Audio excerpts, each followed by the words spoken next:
Hot stove conversations about baseball, history, football, and current events that may leave you saying there's more to consider. Now, here's your host, Jack Moore. It's Jack and Charles again. Charles, how are you, brother?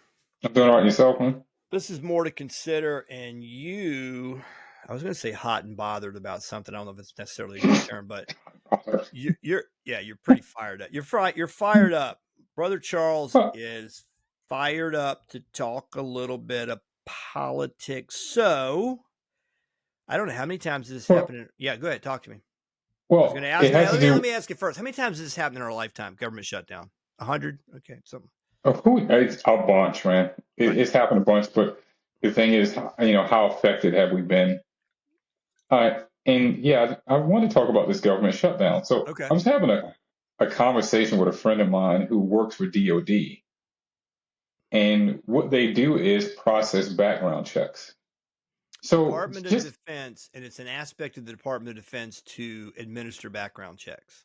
Yes. Mm-hmm. All right. So just because it was during the week and during the day, I by habit called her office phone, and she answered the phone. I was like, oh, hey, well, you're at work. She's like, yeah, I'm at work. I said, so this didn't affect you guys? She's like, no. I said, that's kind of interesting. She said, yeah, it is interesting because the last time it did. And I said, well, why is this different? She said, because the money is coming from a different place. We're no longer in the general fund. And I said, wow, that's interesting. And I said, maybe that explains why the commissary is open.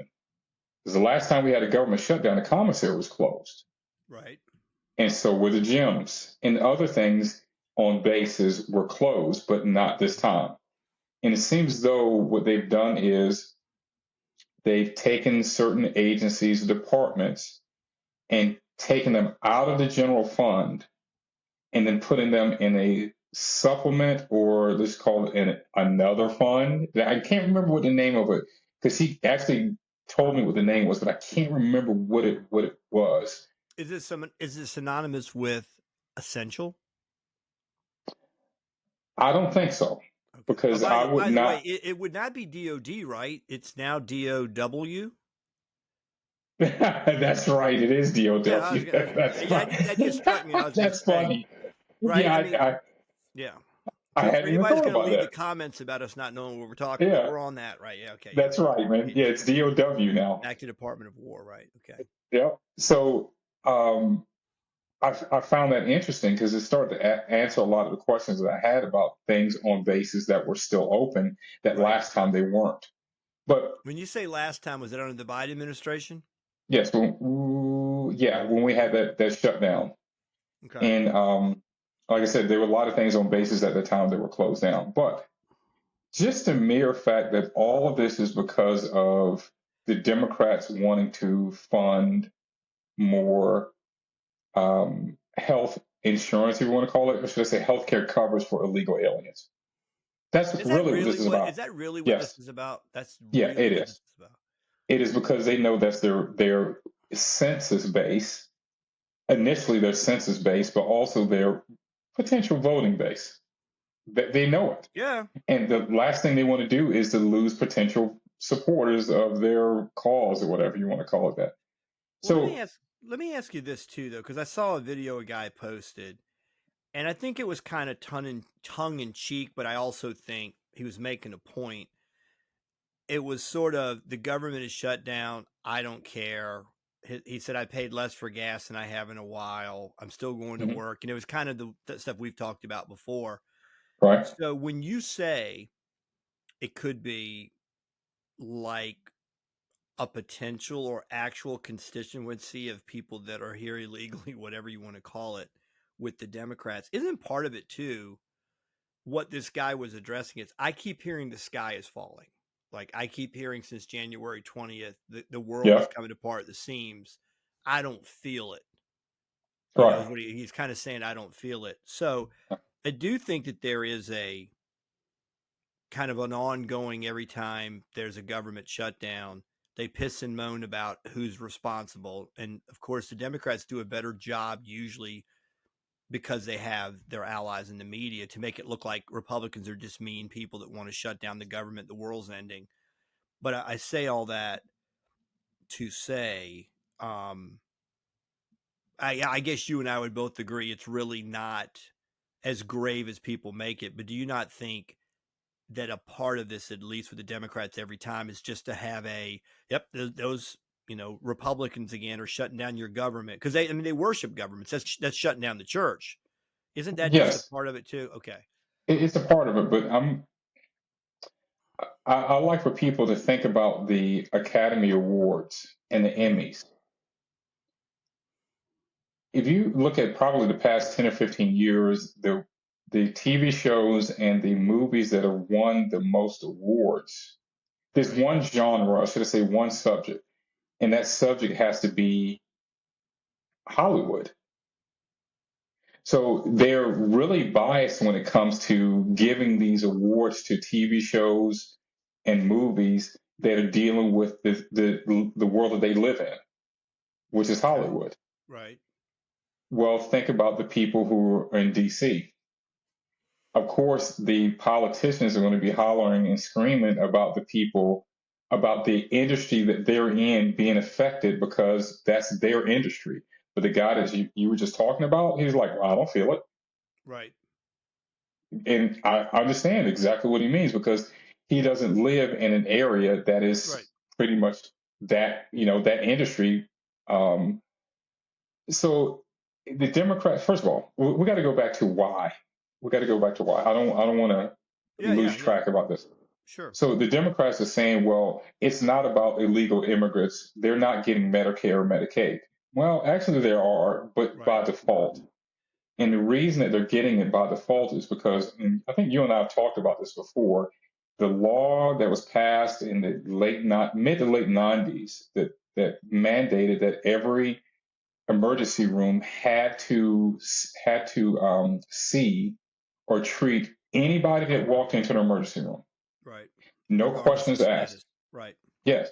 And it didn't matter if they were here illegally or not. So what ends up happening is the hospitals and the borders are the ones that, you know, they are the ones that really catching hell for this because the people who are illegal, well, even if they are legal, will come across the border with a heart condition or they're about to, have a baby.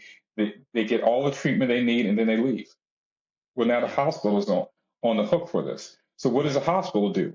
They go to the federal government and say, hey, can you pay us for this? And you know where that money comes out of? Medicare and Medicaid. That's where it comes out of. So Right. the Democrats saying that that's not the case, they're not telling the entire truth. Okay. That is the case.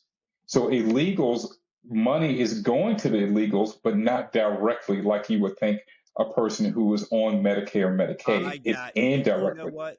That aligns with another show that I watched, and I heard a gentleman in Texas who was in the House of Delegates, whatever they call their legislative body at the state level, and he's running for the U.S. House of Representatives. He made that. You're right. He made that very point. He was bringing up statistics on what percentage of births in the hospitals were to Texans versus everyone else. And it was a really Mm-hmm. high, that makes a lot of sense. I see what you're Yeah, saying. The actual result is because of laws passed, making mandatory care for people regardless of their status. If they come across the border, deliver a child, whatever, yeah, you're saying the funds it's going to come from. So when they say we're not funding that, they have that out to say they're not directly funding it, but you're like saying the overall net effect. So they're asking for more money in large part because they probably understand the ramifications of people crossing the border yeah. and putting in. Yeah. So it's a big So Texas issue, California, I'm sure. California is worse Yeah. because in California they have was it Medi-Cal? I think that's what it's called. And if you remember a few years ago, California passed that law that they're going to literally give health care, if you want to call it, to everybody, Right. regardless of your immigration status. You could be here legal or illegally, they're going to give it to you. Well, what Yeah. happens when the state, as California has already run out of money, what do? Well, they come to the federal government to get funds, and where does that money come from? Medicare and Medicaid. So we're back to them being pretty much dishonest and saying, "Oh well, we're not giving no illegal aliens getting Medicare and Medicaid." Well, not directly, but the state is asking for the money, and it comes out of Medicare and Medicaid because you are deciding to cover. And by the way, in California, it's not just emergency care; it's regular. You go to a primary care physician or whatever; they're covering that too. Mm-hmm. And it shouldn't be, and it's costing the rest of us Americans money because we're the ones that are having to pay for it. And the Republicans are like, no more. And that's why the Democrats shut the government down. Okay, so this brings up, I think, something that in our ongoing situation, like what the political climate is, the culture, whatever you want to say, even the Overton window, maybe, right? Since we kicked that around a little bit the other day, and I think we have somewhat of a grasp on that. But again, it's kind of like this question of where the lines are drawn. And I told you before we went on today that a particular podcaster that we think the world of, he's the GOAT, showed this video, and I'm paraphrasing here, and I like that I'm okay right now, health wise and all the rest. I'm saying that up front because it involves HC, right? That's what I was telling you. Okay. Yeah. So this particular podcaster was like, check this out. And it's 2008. And the argument was this person is MAGA. And it's a person who doesn't really strike you as MAGA, but this particular person with some time in the White House and sometime in the U.S. Senate, the little State Department, I think at one point, this particular Yep. person, I think we know where, is like, and if we grab the illegals and they came in wrong, get to the back of the line. I mean, it's like, it is the most what the Republicans, if you want to call it this, like where the line's drawn. So that was being said by this particular person roughly 16, 17 years ago, something in that neighborhood. And you're listening to that and you're like, okay, where I'm going with this is that at that time, if I heard that, I'm like, that sounds about right. Right. Okay. We have laws. We have laws as to immigration. We have laws as to residential status, and all that. And okay, if this person was saying that you just can't enter illegally, that doesn't even address the next issue of, are we as taxpayers on the hook for kind of this cradle to grave type of care of people who are not, so Right.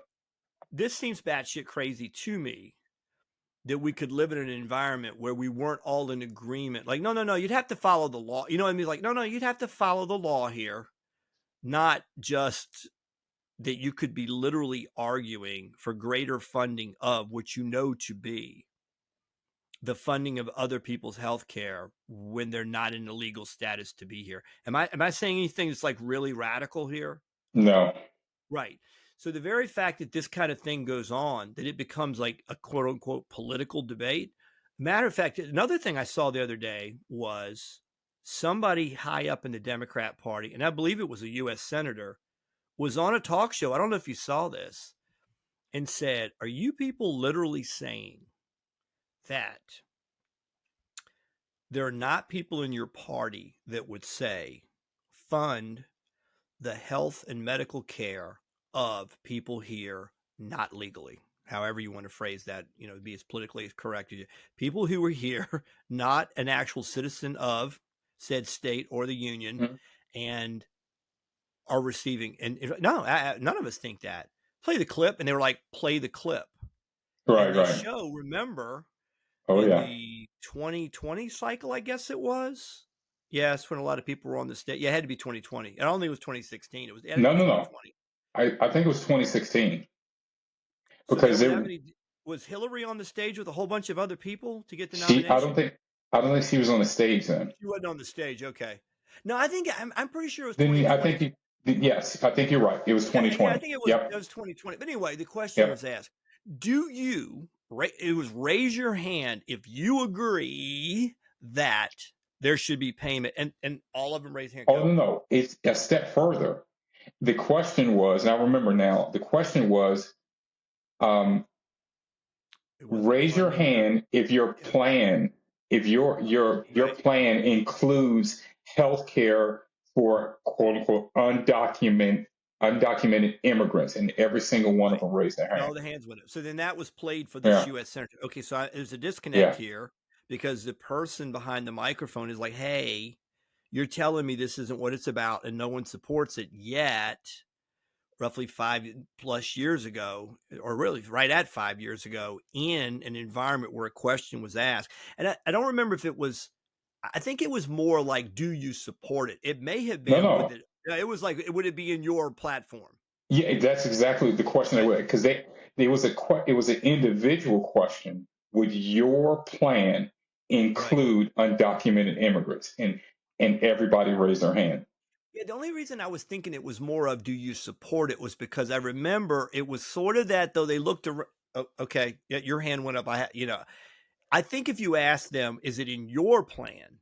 You'd be yeah, it's in the plan. But I remember I felt like it was sort of a look around. Did you not remember that? It's kind of Yeah, like a hand yeah. went up. Well, shit, I guess I got to put my hand up. That's how I remember it, which No, you're implies, right. yeah. You're right. So, That's what they did. But the way that the question was asked, all right, we got it to was check that asked out. on the Yeah, okay. individual. It was asked to a group, but they had to answer it by raising their hand individually. So True. there were people there that could. I mean, they didn't have to raise their hand if their plan didn't include it, but all of them did. All of their individual plans, as by Right. them I, raising I, their I hands. agree with you. Right. And I Yeah, remember it's like show of hands. It was that term, like by show of hands, how many of you? yeah, I'm trying to think of where I have this from, though. There is something in all of our experiences where there is a slow raising of hands. It's like that happened in that video. I know, but I mean, where am I getting that from? Where it's like in school or something. We had some experience growing up where you're asked a question, and then people, once they see there's some kind of phenomenon in, like, I don't want to raise. Oh, okay, Jimmy raised his hand. I think I'm going to raise my hand. Then you don't want to be left not. That was Right, right. definitely the body language of them. Yes, Was definitely. that, yes, it was definitely. Well, I'm not going to raise my hand. Oh shit, they did. Oh. Okay, more hands are going up. Well, okay, yeah, I'm on that team. It Right, just seemed like it was until they saw hands go up. They didn't want to be the first one to step out there, but once they did, they felt like you could see the wheels turning with, damn, I can't be left not raising my hand if right. they're going to go. Yeah. So that's why I don't think they were prepared for it. No, And yeah. But they anyways, yeah. So that U.S. senator was being hit with. You do recognize that not so long ago in this environment, you all raised your yeah. hands, and not Because that particular center. Okay. the So where reason does Mhm. that it came up was because the interviewer asked her about this, and he's like, "Well, no, nobody in my party is saying anything like that." And he's like, "Really? Well, play the clip." Yeah, And play the she's there clip, like, right? and he's like, "Well, everybody on the stage who was running for president said that. So how are you trying to say that nobody in your party is saying that?" And she didn't have an answer for it No, of because course not. she's just lying. And So what do you think happens next? I think the Democrats are really losing this argument because is that 80-20 thing. Yeah, Democrats they're really good at being on the 20 side instead of being on the 80 side.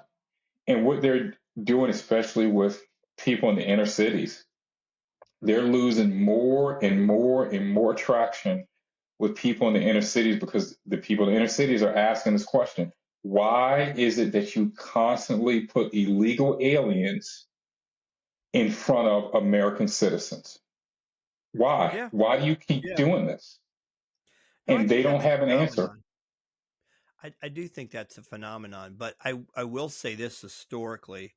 I was in college when Reagan, well, I was coming out of high school when Reagan won, and I was naive enough at the time, because I mean I'm seeing the world as I'm seeing it, coming out of Carter. So Oh, Nixon's the most landslide, electoral college popular vote, and then he's run out after that 72 election. So you get Jimmy Carter, after Ford and finishing out that 73 to 77 term. Now you get Carter, and it just the whole thing. That Yeah. Iranian hostage situation being the biggest thing probably, but he gives the General Malaise speech in the cardigan sweater by the fireplace. It's basically your fault. Maybe you should get on a bicycle and generate energy, hook it up to some kind of So but it's pretty much it's your fault. So the gas prices are going through the roof, and we got all that kind of going on. So Reagan wins. He wins pretty good against Carter. It's pretty. I remember that evening it was done pretty quick. So anyway, he wins. Yeah, I remember that. Then it's a landslide against Mondale. Right? And then Dukakis really had it won. I think he lost 18 points in a month or something. I remember I watched the whole thing. But anyway, when Bush won, and all my life it had been pretty much we had the run of the Democrats through World War II, but then it was like a little bit of Eisenhower, Kennedy, Johnson, back to Nixon, back to Carter, back to Reagan. So after 2 terms of Reagan, I was positively sure the Democrats would go back in because they always do. So when Bush won, and I was no big fan of Bush 41, but when he won, I'm like, maybe it's the end of the Democrats because Reagan was so popular. And at that point, I think the only other 2-term vice president to win was like Martin Van Buren. So what Bush did, go back and look at the history.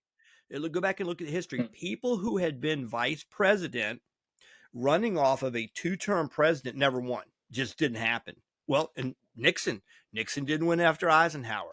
Gore didn't win after Clinton, which comes later. Right. But I mean, that's kind of the history. You usually don't come out of being a vice president and winning, even if the president was fairly popular. So when Bush won, I'm like, man, it might be the end of the Republicans. And then he goes to 91% with the Gulf War. And then it's like, and then you see what happens. Well, your boy Perot was a big part of that. He gets Clinton into office because he definitely divides up the vote. Okay. So what I'm saying is, as bad as the polling was at the beginning of this year, with the election of 2024, control the Senate, control the House barely and all that, I'm telling you, I think by midterms a year from now, the Democrats will clean sweep. No, I agree with you. That's what's going to happen. So as bad as they're looking right now, I still think they're going to turn it around. Hold on, let me back up. I don't know. It's so bad right now. It's so bad because they're so far on the outside of reality that it's so far outside of reality, it's going to be awfully difficult for them to make up ground. Recalibrate? Yeah, and they're going to have to dump a lot of their base to recalibrate. They're just going to have to. And their base is lost their base because they didn't.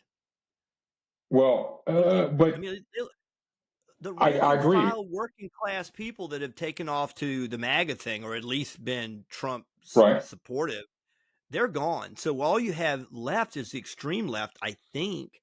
Well, that's what they have to get rid of. Because if they can get rid of the extreme left, the blue-haired, cow ring nose wearing people, then they might be able to get some. That's how you get the other people back. Yeah. If they don't do that, and I honestly don't think they're going to be able to do that probably in our lifetime. I just don't think so. I don't think that the blue dog Democrats, as they were called years ago, I don't think they're going to return anytime soon. I just don't. But will they return? It's just going to take a long time now because their numbers, dude, they are grasping for straws right now when it comes to doing the most asinine or putting forth the most asinine policies for illegals. And why are they doing this? Because they want them counted in the census and they want them as potential voters because they know that they're losing. Yeah, well, to my knowledge, they are counted in the census. That's happening. No, I understand, but remember, that's coming up. That's coming up along with how about we save this for the next podcast? Okay, gotcha. Yeah, save this for the next one. bottom line, the Republicans, and we kind of researched this, apparently before 1917, to get cloture and to actually overcome a filibuster, which is in there where you could just get on the floor and talk all day to try to avoid a vote on something that if it was unpopular. Before 1917, or in 1917, they came up with the 2/3, and in 1975, it went to 60. So you need 60 votes to shut someone up or shut up. You can overcome the filibuster with 60 votes, and the Republicans don't have it.